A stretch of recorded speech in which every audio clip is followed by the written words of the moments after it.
Welcome. കുറേ നാളിന് ശേഷമാണ് ഇന്നൊരു വീഡിയോ ചെയ്യുന്നത്. അപ്പോൾ കുറേ നാളിന് ശേഷം ചെയ്യുമ്പോൾ എന്തെങ്കിലും ഒരു സ്പെഷ്യലായിട്ട് എന്തെങ്കിലും ഒരു സംഭവം വേണമല്ലോ അല്ലേ. കുറേ നാൾ മുന്നേ വീഡിയോസൊക്കെ ചെയ്ത സമയത്ത് ഇൻ്റർവ്യൂസൊക്കെ ഇട്ടിട്ടായിരുന്നു ഞാൻ ആദ്യം വീഡിയോ ചെയ്തിരുന്നത്. അപ്പോൾ ഇന്ന് എന്തായാലും ഇങ്ങനെ ഒരു കംബാക്ക് എന്നുള്ള രീതിയിൽ നമുക്കിന്നൊരു സ്പെഷ്യൽ ഗസ്റ്റ് ഉണ്ട്. ആരാണെന്ന് ചോദിച്ചിട്ടുണ്ടെങ്കിൽ നിങ്ങൾക്ക് എല്ലാവർക്കും ഒരു പേര് പറഞ്ഞിട്ടുണ്ടെങ്കിൽ ചിലപ്പം ക്ലിയർ ആയിട്ട് മനസ്സിലാവും. പൈങ്കിളി എന്ന് പറയുന്ന ഒരു ക്യാരക്ടർ. സോ ആ ക്യാരക്ടറിലൂടെ മലയാളി പ്രേക്ഷകരുടെ മനസ്സിൽ ഇടം നേടിയ നമ്മുടെ സ്വന്തം ശ്രുതി രജനീകാന്ത്. ഉറങ്ങിക്കിടന്ന ഞാൻ ഒട്ടും ഫോർമൽ അല്ലാത്തൊരു ഇന്റർവ്യൂ ആണ്. Yes Shruti, welcome. Thank you. ഒട്ടും ഫോർമൽ അല്ല, വെൽക്കം ഒക്കെ പറയുന്നത്.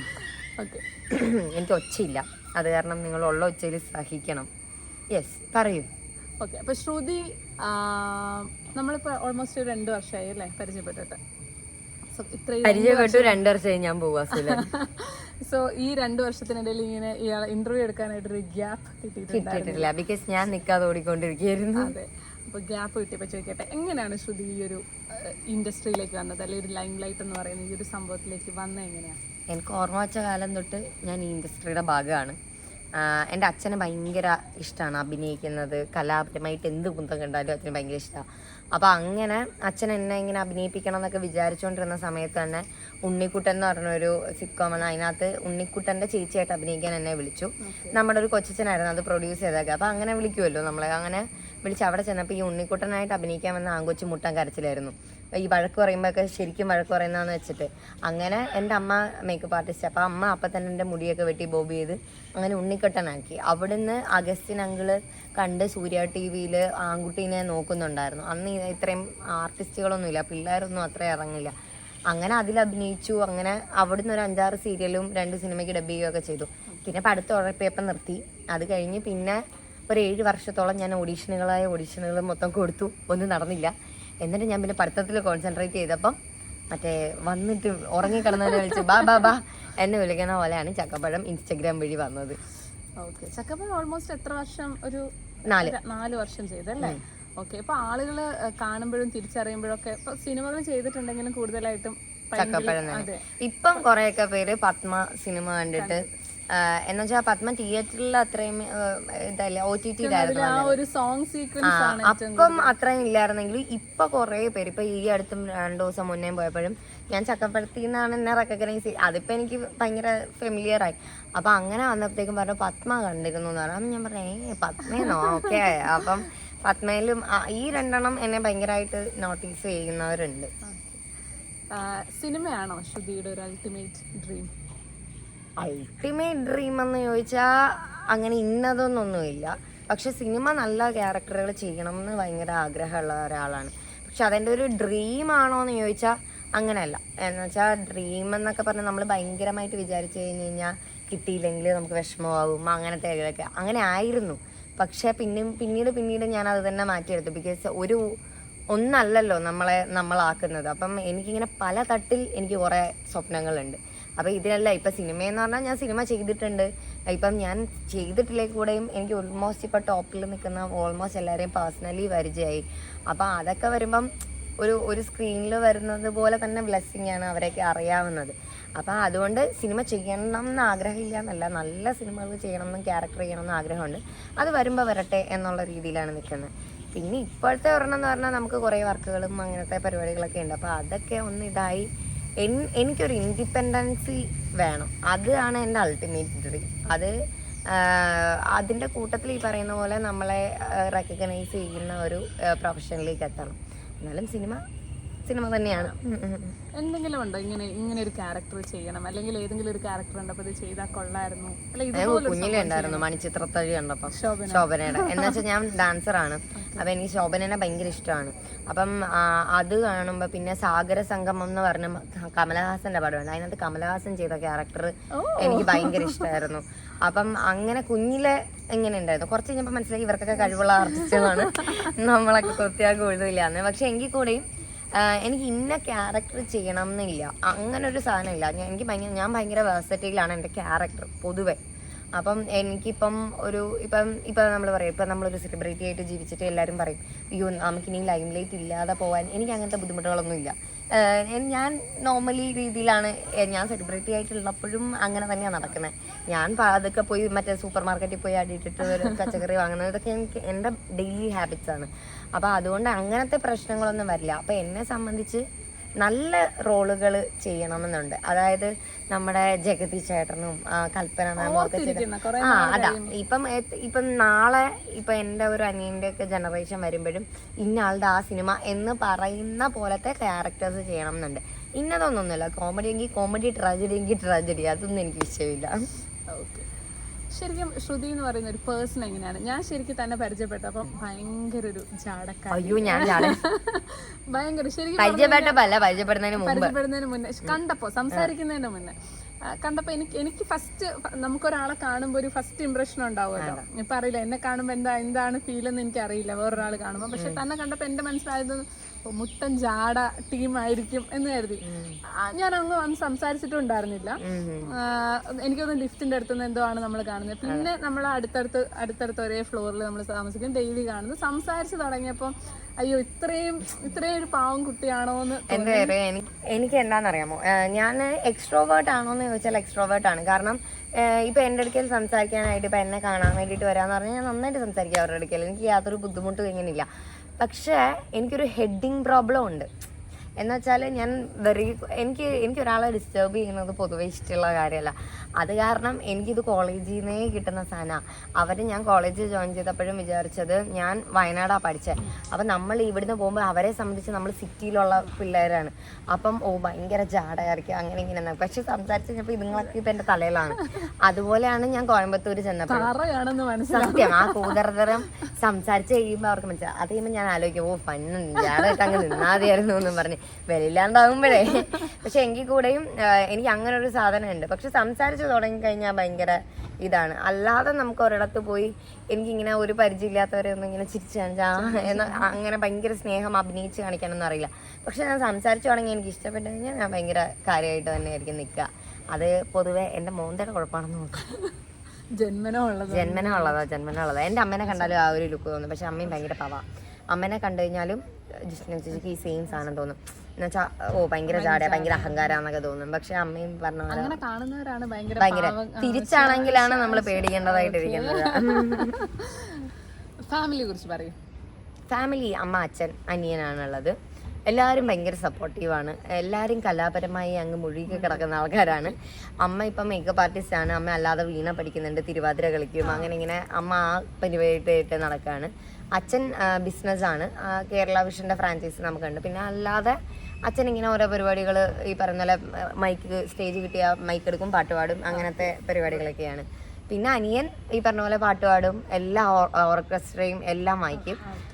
പക്ഷെ ആളിപ്പം ഗെയിമിങ്ങിൻ്റെ ഇതിൽ വർക്ക് ചെയ്തുകൊണ്ടിരിക്കുക ബാംഗ്ലൂർ. അങ്ങനെ ഈ കലാപരമായിട്ട് ഇവരെല്ലാം ഉണ്ടെങ്കിൽ ഇവരുടെ മെയിൻ പ്രൊഫഷൻ ഒരെണ്ണമുണ്ട്. ഇത് മാത്രം മെയിൻ പ്രൊഫഷനായിട്ട് എടുത്തുകൊണ്ട് നടക്കുന്നത് ഞാനേ ഉള്ളൂ. ഓക്കെ. ഈ ഇങ്ങനെ സിനിമ, സീരിയൽ ഇത് പറഞ്ഞല്ലോ അച്ഛനും അമ്മയും സപ്പോർട്ടായിരുന്നു. ബാക്കി ഫാമിലി എന്നുള്ള ഒരാളിങ്ങനെ എന്താണ് അഭിനയം വേണ്ടെന്നുള്ള രീതി, അത് ആക്ച്വലി എൻ്റെ അമ്മയുടെ ഫാമിലിയിൽ നിന്ന് 1-2 പേര് മാക്സിമം അത്രയൊക്കെ ഉണ്ടാവുള്ളൂ. എന്നാലും പഠിത്തമാണ് ഏറ്റവും വലുത്, ഇങ്ങനെ കൊണ്ട് നടക്കുക, ഭാവി കളയാൻ വേണ്ടിയിട്ട് ഇങ്ങനെ അഴിച്ചു വിട്ടേക്കുക, അങ്ങനത്തെ ഒക്കെ ഡയലോഗ്സ് ഒക്കെ ഉണ്ടായിരുന്നു. പക്ഷേ എൻ്റെ അച്ഛൻ്റെ ഫാമിലിയിൽ എല്ലാവരും കട്ട സപ്പോർട്ടാണ്. എല്ലാവരും ഈ പറഞ്ഞ പോലെ നമ്മളിപ്പോൾ കള്ളും വലിയ കളിയാണ്. അതുകൊണ്ട് എനിക്ക് പക്ഷേ ഫാമിലിപരമായിട്ട് അത്ര എതിർപ്പ് വന്നിട്ടില്ല. പൊതുവേ എൻ്റെ അമ്മയുടെ ക്യാരക്ടറാണെങ്കിലും അമ്മയാണ് തീരുമാനിക്കുന്നത് കാര്യങ്ങൾ. എൻ്റെ അച്ഛൻ്റെ ക്യാരക്ടറാണെങ്കിലും അച്ഛനാണ്. എനിക്കതിൻ്റെ രണ്ടും കൂടി നന്നായിട്ട് അങ്ങനെ കിട്ടിയിട്ടുണ്ട്. അതുകൊണ്ട് പൊതുവേ എൻ്റെ കാര്യങ്ങളിൽ അങ്ങനെ അധികം ആരും ഇടപെടാൻ വരാറില്ല. ഒരു ഏജ് അറ്റൻഡ് ചെയ്ത് കഴിഞ്ഞപ്പോൾ ഇടപെടാൻ വരാറില്ല. വന്നിട്ടും കാര്യമില്ല എന്നറിയാം. ഇപ്പം ഞാൻ പഠിക്കുന്നതിനാണെങ്കിലും എന്നോട് അവർ ഡോക്ടർ ആവണമെന്നോ എഞ്ചിനീയർ ആവണമെന്നോ പറഞ്ഞിട്ടില്ല. അപ്പം എൻ്റെ ഇഷ്ടമുള്ള പ്രൊഫഷനാണ് ഞാനെടുത്ത് പഠിച്ചതും അതിനകത്ത് ഞാൻ നന്നായിട്ട് വർക്ക് ചെയ്തു എന്നുള്ളതേ ഉള്ളൂ. അപ്പം അതുകൊണ്ട് എനിക്ക് അങ്ങനെ ഫാമിലിയിൽ നിന്ന് ഒരു എതിർപ്പുകളും അങ്ങനെയൊന്നും ഫേസ് ചെയ്യേണ്ടി വന്നിട്ടില്ല. ശ്രുതി ഇൻസ്റ്റഗ്രാമിൽ ഭയങ്കര ആക്റ്റീവായിട്ടുള്ള ഒരാളാണ് അല്ലേ? സോഷ്യൽ മീഡിയ ഭയങ്കര ആക്റ്റീവായിട്ടുള്ള ഒരാളാണ്. അപ്പോൾ നമുക്ക് കാണാം, നമ്മൾ ഇപ്പോൾ എന്തെങ്കിലും ഒരു ഇൻസിഡൻറ്റ് ഉണ്ടാകുമ്പം അല്ലെങ്കിൽ സോഷ്യലി റെലവൻ്റ് ആയിട്ടുള്ള എന്തെങ്കിലും ഒരു കാര്യം ഉണ്ടാകുമ്പം റെസ്പോണ്ട് ചെയ്യണം, അല്ലെങ്കിൽ അങ്ങനെ ഒരു ഇതുണ്ടാവാറുണ്ടോ? ത്വര ഉണ്ടാവാറുണ്ടോ? അല്ലെങ്കിൽ ചെയ്യണം എന്ന് തോന്നിയിട്ട് അല്ലെങ്കിൽ വേണ്ട ഞാനിപ്പോൾ പറയുന്നില്ല, അങ്ങനെ ഒരു ഇതാണോ? അല്ലെങ്കിൽ അല്ല ഞാൻ പൊതുവെ എല്ലാ കാര്യവും ഭയങ്കര തുറന്നടിച്ച് സംസാരിക്കുന്ന ഒരാളാണ്. അതിപ്പോൾ ഇൻസ്റ്റഗ്രാമിൽ ആക്റ്റീവ് ആയത് ഈ പറഞ്ഞ പോലെ ചക്കപ്പഴം വന്നതിന് ശേഷമാണ് ആക്റ്റീവ് ആവുന്നത്. പക്ഷെ അതിന് മുന്നേയും ഞാൻ ഈ പറയുന്ന പോലെ പറയേണ്ട സ്ഥാനത്ത് എനിക്ക് നമുക്കൊരു കാര്യം എന്ന് വെച്ചാൽ ഭയങ്കര സോഷ്യലി എല്ലാ കാര്യത്തിലും പോയി ഇടപെടുന്നതല്ല. അത് ഈ പറഞ്ഞ പോലെ നമ്മൾ നോക്കും, ഇതിപ്പം നമ്മൾ പറഞ്ഞതുകൊണ്ട് വലിയ കഥയൊന്നും ഇല്ല എന്നുള്ളിടത്ത് വെറുതെ ഞാൻ എൻ്റെ എനർജി വേസ്റ്റ് ചെയ്യാറില്ല. പക്ഷെ എനിക്ക് പറയണം എന്ന് തോന്നുന്ന കാര്യങ്ങൾ ആരോ എന്താണെന്നൊന്നും ഞാൻ നോക്കാറില്ല. ഞാൻ അപ്പോഴേ തുറന്നടിച്ച് പറയുന്ന ഒരു സ്വഭാവമാണ് എൻ്റെ പൊതുവെ. അത് സെയിം എൻ്റെ ഇൻസ്റ്റഗ്രാമിൽ നോക്കിയാലും റിഫ്ലക്റ്റ് ആകുന്നുണ്ടാവും. എന്നാലും എനിക്ക് തോന്നുന്നില്ല ഞാനിവിടെ വന്നു കഴിഞ്ഞിട്ട് ഇതിനകത്ത് അത്ര ആക്റ്റീവ് ആയി കഴിഞ്ഞിട്ട് എനിക്കൊരു സംഭവത്തിനോട് പ്രതികരിക്കേണ്ടി വന്നിട്ടുള്ളതെന്ന്. ഞാൻ ഒരു തവണയാണ് പ്രതികരിച്ചിട്ടുള്ളത് അങ്ങനെ വന്നിട്ട് ഈ പറഞ്ഞ പോലെ. അത് ഞാനിങ്ങനെ മുന്നേ ഒന്നും നോക്കാറില്ല. അത് ഒരു ഗേ കപ്പിൾസിൽ ഒരാൾ മരിച്ചുപോയ അന്ന് അത് ഞാനൊരു യൂട്യൂബ് വീഡിയോ അപ്പോഴേ ഇട്ടായിരുന്നു. ബിക്കോസ് അതൊന്നും എനിക്ക് അക്സെപ്റ്റ് ചെയ്യാൻ നമുക്ക് ഈ പറയുന്ന പോലെ ഇവിടെ പെട്രോളിന് വില കൂടുന്നു അങ്ങനെ ഇങ്ങനെയെന്ന് പറഞ്ഞ് 100 കൂട്ടം പ്രശ്നം നടക്കുന്നുണ്ട്. അതിപ്പോൾ ഞാനിവിടെ കിടന്ന് എന്തൊക്കെ പറഞ്ഞതുകൊണ്ടും ഒന്നും മാറ്റം വരാനും പോകുന്നില്ല. വെറുതെ കുറേ പേർക്ക് കിട്ടും നമ്മളെ പന്ത് കെടുക്കാൻ, അല്ലെ ഒരു വൈറൽ ഫാക്ടർ ആവാം എന്നുള്ളതേ ഉള്ളൂ. അങ്ങനെ ഒരു വൈറൽ ഫാക്ടർ എനിക്ക് താല്പര്യമില്ലാത്തതുകൊണ്ട് ഞാനത് നോക്കിയിട്ടില്ല. പക്ഷെ ചില കാര്യങ്ങൾ നമ്മൾ എഡ്യൂക്കേറ്റ് ചെയ്യേണ്ട കാര്യങ്ങളാണ്. അതായത് ഇപ്പം അതിനകത്ത് വന്നിരിക്കുന്ന മോശം കമൻറ്റ് ഒരാൾ ഇപ്പം നമ്മളെ സംബന്ധിച്ച് ഇപ്പം നമ്മൾ വലിയവർ മാത്രമൊന്നും അല്ല കാണുന്നത്. ഇപ്പോഴത്തെ സോഷ്യൽ മീഡിയ ഉപയോഗിക്കുന്ന പകുതി കൂടുതലും പിള്ളേരാണ്. അപ്പോൾ ഇവരിത് കണ്ടിട്ട് അപ്പം ഇവരെ ഇങ്ങനെയൊക്കെ പറയാം, അല്ലെങ്കിൽ ഇവരെ ഇങ്ങനെ വേണം സമൂഹത്തിൽ കാണാൻ എന്നൊരു റോങ് മെസ്സേജ് അവർക്ക്. ഇപ്പം എനിക്ക് പൊതുവേ പിള്ളേരാണ് ഫോളോവേഴ്സ് കൂടുതൽ. അപ്പോൾ അതുകൊണ്ട് അറ്റ്ലീസ്റ്റ് എന്നെ ഫോളോ ചെയ്യുന്നവരെങ്കിലും ഒരു ഹ്യൂമൻ ബീയിങ് ആയിട്ട് കാണണം എന്നുള്ള ഒരു ഇത് എനിക്കുണ്ട് പേഴ്സണലി. അപ്പോൾ അതുകൊണ്ട് ഞാൻ അത് എടുത്ത് സംസാരിച്ചു. അങ്ങനെ എനിക്ക് ഒന്നിനെ പറ്റിയും അങ്ങനെ ഇവരെന്ത് വിചാരിക്കും അങ്ങനത്തെ ഒരു ചിന്തയേ എനിക്കില്ല. എനിക്കെൻ്റെ വീട്ടുകാർ പറയുന്നതോ അങ്ങനെ ഒരു ചിന്തയേ എനിക്കില്ല. ബിക്കോസ് ഞാൻ അങ്ങനെ ചിന്തിച്ചു കഴിഞ്ഞാൽ ഉറപ്പായിട്ടും അത് ഞാനല്ല പ്രവർത്തിക്കുന്നത്, വേറൊരാൾക്ക് വേണ്ടിയിട്ട് നമ്മൾ ഒതുങ്ങി പോകുന്നതാണ്. അങ്ങനെ ഞാൻ ചിന്തിക്കാറില്ല. ഞാൻ എൻ്റെ ഇഷ്ടങ്ങളനുസരിച്ചും എൻ്റെ ഒരു കാര്യങ്ങളനുസരിച്ചാണ് ചെയ്യുന്നത്. പിന്നെ ഉറപ്പായിട്ടും വേറൊരാൾ പറയുകയാണ് നമ്മൾ ചെയ്തത് റോങ് ആണ്, അല്ലെങ്കിൽ ഞാൻ പറഞ്ഞത് കാരണമോ ചെയ്തത് കാരണമോ ഒരാൾക്ക് ബുദ്ധിമുട്ടായി എന്ന് പറയാണ്, അത് അയാൾ ബുദ്ധിമുട്ടിടാത്ത ഒരാളാണെങ്കിലൊക്കെ നമ്മൾ തിരുത്തും എന്നല്ലാതെ നമ്മൾ അതിനെപ്പറ്റി ബോധറിയേണ്ട കാര്യമില്ല എന്നാണ് എൻ്റെ ഒരു നിഗമനം. ഈ ഇൻഡസ്ട്രിയിലേക്ക് വന്നപ്പോൾ അല്ലെങ്കിൽ ഈ ചക്കപ്പഴം മൂവീസ് ഇതൊക്കെ ചെയ്തപ്പോൾ പോസിറ്റീവ് മാത്രമായിരിക്കില്ല, നെഗറ്റീവും ഫേസ് ചെയ്യേണ്ടി വന്നിട്ടുണ്ടാവും. ഇപ്പോൾ ഇൻസ്റ്റാഗ്രാമിൽ താൻ അത്രയും ആക്റ്റീവായിരിക്കുന്ന സമയത്ത് ഒരിക്കലും പോസിറ്റീവ് കമൻറ്റ്സ് മാത്രമായിരിക്കില്ല, നെഗറ്റീവ് കമൻറ്റ്സ് ഇഷ്ടം പോലെ വരും. അത് താൻ ഉള്ളിലേക്ക് എടുക്കുന്ന അല്ലെങ്കിൽ പേഴ്സണലി കാണുന്ന ഒരാളാണോ, അല്ലെങ്കിൽ അതിനെങ്ങനെയാ? ഞാൻ കമൻറ്റ്സ് വായിക്കാറില്ല സത്യം പറഞ്ഞ. എന്നുവെച്ചാൽ ചക്കപ്പഴം തുടങ്ങിയ സമയത്ത് ഭയങ്കര പോസിറ്റീവ് ആയിരുന്നു. പക്ഷെ ഭയങ്കര കൊതുകുണ്ട് ഗൈസ് ഇവിടെ, കൊച്ചീസ് കൊതുക്. അപ്പം ചക്കപ്പഴം തുടങ്ങിയ സമയത്ത് ഭയങ്കര പോസിറ്റീവായിരുന്നു. പക്ഷെ അന്നും ഞാൻ എൻ്റെ ഫ്രണ്ട്സിനോടാണെങ്കിലും എൻ്റെ ഫ്രണ്ട്സ് എന്നോടാണെങ്കിലും പറഞ്ഞൊരു കാര്യമുണ്ട്, ഒന്നും അല്ല എൻ്റെ പൊതുവേ ഉള്ള ലൈഫ് മോട്ടോയാണത്. അതിപ്പോൾ എന്നെ ആരുടെ അടുക്കലാണെങ്കിൽ ഇപ്പം എൻ്റെ സ്വന്തം അച്ഛനും അമ്മയാണെങ്കിൽ കൂടെയും എന്നെ എന്തെങ്കിലും കാര്യത്തിന് നല്ലതാന്ന് പറയുകയാണെങ്കിൽ എൻ്റെ അമ്മ അങ്ങനെ പറയാറില്ല. കാരണം അമ്മ എപ്പോഴും പറയാം അങ്ങനെ അല്ല, അമ്മയ്ക്കും അറിയാതെ. കാരണം എന്താണെന്ന് വെച്ചാൽ ചുറ്റിലുള്ളവരെല്ലാവരും നല്ലത് പറയുമ്പോൾ അമ്മയും പറഞ്ഞാൽ ഞാൻ അങ്ങ് എത്തിപ്പോകുന്നു പറഞ്ഞാൽ അമ്മ ഒരിക്കലും അത് പറയാറില്ല. ബട്ട് ഇപ്പം ആരെങ്കിലും ആണെങ്കിലും ഇത് എനിക്കറിയാവുന്നവരാണെങ്കിലും അവർ ഈവൻ നമ്മളെ പൊക്കിയാലും ഒരു സ്ഥലത്ത് താഴെ ഇടും. അത് നമുക്ക് ഉറപ്പാണ്. ഞാൻ ജീവിതത്തിൽ പഠിച്ചിട്ടുള്ള പാഠങ്ങളിൽ ഒന്നാണത്. അതുകൊണ്ട് ഇവരെന്നെ ഇങ്ങനെ പൊക്കി പറഞ്ഞപ്പോഴും ഞാൻ അങ്ങ് ആകാശത്തൊന്നും എത്തിയില്ല. അപ്പോഴേ എനിക്കറിയായിരുന്നു അവർക്ക് ചക്കപ്പഴത്തിലെ പൈങ്കിളിനെ മാത്രമേ അറിയുള്ളൂ. അപ്പം പയ്യെ എന്തായാലും വേറൊരാളുടെ ക്യാരക്ടർ ഈ ഇൻ്റർവ്യൂസൊക്കെ വരുമ്പോഴും അങ്ങനെയൊക്കെ അറിയുള്ളൂ. അപ്പോൾ ഇത് താഴെ ഇടാനുള്ളത് തന്നെയാണെന്ന് എനിക്ക് ഉറപ്പാണ്. കാരണം നമ്മൾ പ്രതികരിക്കുന്ന ഒരാളാണ്. അങ്ങനെയൊക്കെ വരുമ്പോൾ എന്തായാലും ഒരു പോർഷൻ ആണെങ്കിലും എന്നെ താഴെ ഇടുമെന്ന് ഉറപ്പാണ്. അതുകൊണ്ട് ആദ്യം തൊട്ട് തന്നെ ഞാൻ കമൻസ് ഒന്നും വായിച്ചിട്ടില്ല. ഫസ്റ്റ് ചക്കപ്പഴത്തിൻ്റെ 2 എപ്പിസോഡ് ഇറങ്ങിയ സമയത്ത് നമ്മളുടെ റെസ്പോൺസ് എങ്ങനെയുണ്ടെന്നും അഭിനയം കൊള്ളത്തില്ലേ എന്നറിയാനൊക്കെ നോക്കിയിരുന്നു. അപ്പം നല്ല റെസ്പോൺസാണ്. ഇപ്പോഴും നമുക്ക് അങ്ങനെ വന്നില്ല. പക്ഷേ എനിക്ക് IBSൻ്റെ ഇഷ്യൂ ഒക്കെ വന്നപ്പോൾ കുറേ ബോഡി ഷെയിംസും ഇത് കാര്യം എന്താണെന്നറിയാതെ കുറേ പേര് ഇതായിട്ടൊക്കെ വന്നിട്ടുണ്ട്. നമുക്ക് ഈ അയച്ചു തരുമ്പോഴും അങ്ങനെയൊക്കെ കാണുന്നുണ്ട്. പക്ഷെ ഞാൻ പൊതുവേ നോക്കാറില്ല. എന്നുവെച്ചാൽ എനിക്ക് അതിന് സമയമില്ല ഈ കമൻറ്റ് നോക്കിക്കൊണ്ടിരിക്കാൻ. പിന്നെ ലുക്ക് ഈ പറയുന്നവർക്ക് നമ്മളെ അറിയത്തില്ല ബേസിക്കലി. അതൊന്നും എന്നെ ഇപ്പം ഞാൻ വായിച്ചാൽ കൂടെ എന്നെ ബോധർ ചെയ്യാറില്ല. എനിക്ക് അറിയാവുന്നവർ പറയുന്നത് മാത്രമേ എന്നെ വെച്ചാൽ നമുക്കിങ്ങനെ ആണ് എല്ലാ കാര്യവും അറിഞ്ഞിട്ട് ഒരു കമൻറ്റ് ചെയ്യുമ്പോഴോ അങ്ങനെ വരുമ്പോഴോ. പക്ഷെ അത് ബോധറൻസ് അല്ല, അപ്പം തന്നെ ഉരുളക്കുപ്പേര് പോലെ ഞാൻ മറുപടി കൊടുക്കാറുണ്ട്. അതുകൊണ്ട് എനിക്കങ്ങനെ ഒരു വിഷയമൊന്നുമില്ല. എന്നാലും വിഷമം ആവാറുള്ളത് അതാണ്. അല്ലാതെ ഞാനൊന്നും മൈൻഡ് ചെയ്യാറില്ല, ഞാൻ ഒന്നും എടുക്കാറില്ല. അങ്ങനെ ഒരാളാണ് പൊതുവെ. ചക്കപ്പഴം 4 വർഷം ചക്കപ്പഴം ശരിക്കും പറഞ്ഞ ഒരു ഫാമിലി പോലെയായിരുന്നു. ഇങ്ങനെ പല വീഡിയോസും കാര്യങ്ങളും കാണുമ്പോൾ നമ്മൾക്ക് പുറത്തുനിന്ന് നോക്കുന്ന ഒരാൾക്ക് ഫീൽ ചെയ്യുന്നത് ഒരു ഫാമിലി പോലെ, ഇത് നോർമൽ ഒരു സീരിയൽ പോലെയുള്ള ഒരു ഇതായിരുന്നില്ല, ക്യാരക്ടേഴ്സ് ആ ഒരു ഫീൽ ആയിരുന്നില്ല ഉണ്ടായിരുന്നു. അപ്പൊ അത് പെട്ടെന്ന് സ്റ്റോപ്പ് ചെയ്തപ്പോൾ ഉണ്ടായിരുന്ന ഒരു ഫീലിംഗ് എന്താ? എനിക്കങ്ങനെ സ്റ്റോപ്പ് ചെയ്തു എന്ന് പറഞ്ഞപ്പോൾ എനിക്കൊരു ഫീലിംഗും ഇല്ലായിരുന്നു. ബിക്കോസ് നമുക്കറിയാലോ, നമുക്ക് ഈ പറഞ്ഞ പോലെ ഓരോ സീസൺ, ആദ്യത്തെ സീസൺ സ്റ്റോപ്പ് ചെയ്തതാണ്, ഇപ്പോൾ രണ്ടാമത്തെ സീസൺ. അപ്പോൾ അതുകൊണ്ട് ഞാൻ പറഞ്ഞില്ല, ഞാൻ ഓവർ തിങ്കിങ് ഉള്ള ഒരാളാണ്. അപ്പം എനിക്കറിയാം ഇതിപ്പോൾ എന്തായാലും എനിക്ക് എത്ര വയസ്സുണ്ടോ അതുവരെ ഒന്നും പോകാനൊന്നും പോകണില്ല. അപ്പോൾ ഇത് ഒരു ദിവസം നിർത്തേണ്ടതാണെന്ന് നമുക്കറിയാം. പക്ഷേ ഇത് കഴിഞ്ഞ് കുറച്ച് ദിവസം കഴിയുമ്പോഴത്തേക്കും നമ്മൾ ഡെയിലി കണ്ടുകൊണ്ടിരിക്കുന്നത് 4 വർഷമായിട്ട് ഒരേ മുഖങ്ങളാണ് നമ്മൾ ഡെയിലി കണ്ടുകൊണ്ടിരിക്കുന്നത്. അവരെ വീണ്ടും കാണാൻ പറ്റണില്ല എന്നുള്ളപ്പോൾ നമുക്കൊരു ചെറിയ വിഷമമുണ്ട്, ഒരു ഭയങ്കര മിസ്സിങ് ഫീലിങ് നമ്മൾ അടിക്കാറുണ്ട്. അതല്ലാതെ ചക്കപ്പഴം ഇപ്പോൾ നിർത്തിപ്പോയി, ഇപ്പോൾ പറഞ്ഞ പോലെ നിങ്ങൾ പ്രേക്ഷകരാണ്, അപ്പം എന്നെക്കാട്ടിലും വിഷമം ഉണ്ടാവുക കണ്ടുകൊണ്ടിരിക്കുന്നവർക്കായിരിക്കും. അപ്പോൾ എനിക്കത് നിർത്തിയതിനല്ല, നമുക്ക് ഈ പറയുന്ന ഫാമിലി പോലെയാണെന്നല്ല, നമ്മൾ അവിടെ ഒരു ഫാമിലി തന്നെയായിരുന്നു. അപ്പം നമുക്ക് അവരെ കാണാൻ പറ്റാത്തതിൻ്റെ ഒരു ബുദ്ധിമുട്ട്. മറ്റേതെന്ന് പറഞ്ഞാൽ നമുക്ക് ഇവിടെ ഇപ്പം വേറെ എന്തൊക്കെ വർക്കുണ്ടെങ്കിലും നേരെ തിരിച്ച് ഇവിടെ കയറി ചെല്ലുമ്പോൾ ഒരു സമാധാനം ഉണ്ടായിരുന്നു. അപ്പം അങ്ങനെ ഒരു സ്പേസ് പോയതിൻ്റെ ഒരു ബുദ്ധിമുട്ട് അത് കഴിഞ്ഞ് കുറച്ച് കഴിഞ്ഞപ്പം തോന്നി തുടങ്ങുന്നുണ്ട്. എന്തൊക്കെയാണ് ശ്രുതിയുടെ ഫ്യൂച്ചർ പ്രോജക്ട്സ്? ഒരു ഫ്യൂച്ചർ ഇല്ലാത്ത ഒരാളാണ് ഗൈസ് ഞാൻ. അങ്ങനെയല്ല, ഇപ്പോൾ പറയത്തക്കതായിട്ടൊന്നും പ്രോജക്ട്സ് ഒന്നും എടുത്തിട്ടില്ല ഞാൻ.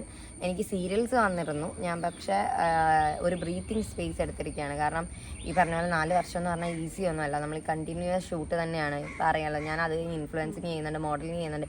ഇതെല്ലാം നമ്മൾ ചെയ്ത് എന്നെ ഇങ്ങനെ കണി കാണാൻ പോലും കിട്ടാത്ത പോലെയാണ്. അപ്പോൾ അതുകൊണ്ടൊരു ബ്രീത്തിങ് സ്പേസ് എടുത്തിരിക്കുകയാണ്.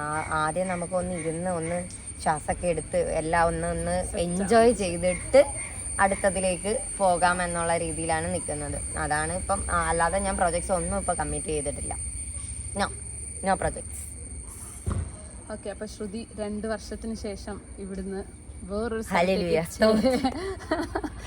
എന്നുവെച്ചാൽ ഞാനിവിടെ DDയിൽ 2 വർഷം മുമ്പാണ് വരുന്നത്. ഞാൻ റെഡ് ഫാമിൽ വർക്ക് ചെയ്ത സമയത്താണ് ഇവിടെ വരുന്നത്. അത് കഴിഞ്ഞ് നമ്മൾ ആണ് ആദ്യം കമ്പനി ആവുന്നത്. ഇപ്പൊ എത്രയൊക്കെ ആന്റി ആയിട്ടാണ് കമ്പനി ആയത്. അങ്ങനെയാണ് ഞങ്ങൾ കമ്പനി ആവുന്നത്. പക്ഷെ പിന്നെ അത് കഴിഞ്ഞിട്ട് ഇവിടുത്തെ DD നൈറ്റ് ആണെങ്കിലും ഓണ സെലിബ്രേഷൻ ആണെങ്കിലും എല്ലാം അടിപൊളിയായിരുന്നു. ഇപ്പൊ നമുക്ക് സാഹചര്യത്തിന്റെ സമ്മർദ്ദം മൂലം ഞാനിവിടെ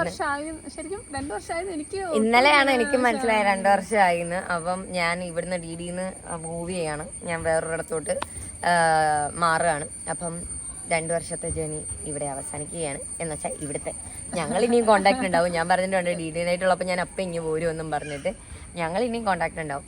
ലൈക്ക് ഇവിടെ ഉണ്ടായിരുന്ന എൻ്റെ DD ജീവിതം ഇവിടെ അവസാനിക്കുകയാണ്. ഓക്കെ, സോ ഈ വീഡിയോ നമ്മൾ വൈൻഡ് അപ്പ് ചെയ്യാണ്. Thank you. വളരെ ഒട്ടും ഫോർമൽ അല്ലെന്ന് പറഞ്ഞ് തുടങ്ങി. എനിക്ക് ഞാൻ ഫോർമലായിട്ടിരിക്കുന്നത്. സോ എല്ലാവരും ചാനൽ സബ്സ്ക്രൈബ് ചെയ്യുക, ലൈക്ക് ചെയ്യുക, ഷെയർ ചെയ്യുക, സബ്സ്ക്രൈബ്. ഓക്കെ, നമുക്ക് വീണ്ടും മറ്റൊരു വീഡിയോ ആയിട്ട് കാണാം. ചെത്താബന്ധായിട്ട് പുറകെ കൂടെ ആരും നടന്നു ഇവിടെ വരും. പക്ഷെ എനിക്കത് വന്നത്